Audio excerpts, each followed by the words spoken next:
Afghanistan in your opening statement. I'd like a little deep dive if you don't mind. Sure. All right, so ISIS-Khorasan, perhaps one of the most active in trying to do external plots globally to include against the homeland. Right now, what we saw is the Taliban, in going after ISIS-K, they hate each other, pushed a lot of them into the tribal areas on the Afghan-Pakistan border. Through a phenomenal partnership with Pakistan, they have gone after ISIS-Khorasan, killing dozens of them. Through a relationship we have with them, providing intelligence, they have captured at least 5 ISIS-Khorasan high-value individuals. They extradited back Jafar, who was one of the key individuals behind the Abbey Gate bombing. And the first person he called, Chief of the Army Staff Munir, was me, and said, I've caught him, I'm willing to extradite him back to the United States. Please tell the Secretary of Defense and the President. So we are seeing Pakistan, with limited intelligence that we're providing them, go after them using their means to do that. And we're seeing an effect on ISIS-Khorasan. At the same point, they are continuing to move around. Sometimes they'll try and go back into Afghanistan.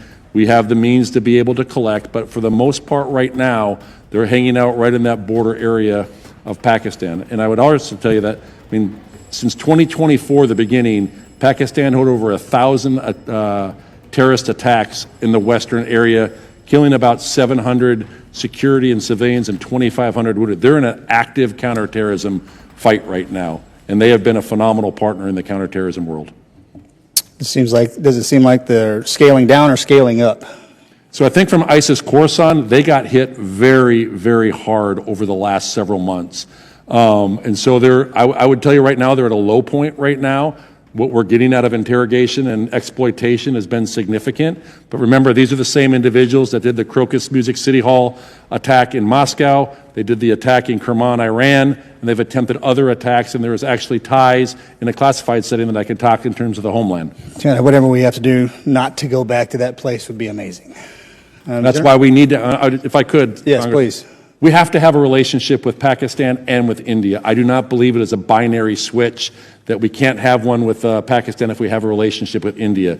We should look at the merits of the relationship for the positives that it has.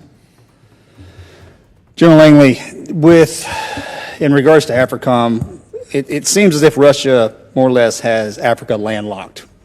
Well, I'm looking at the map here.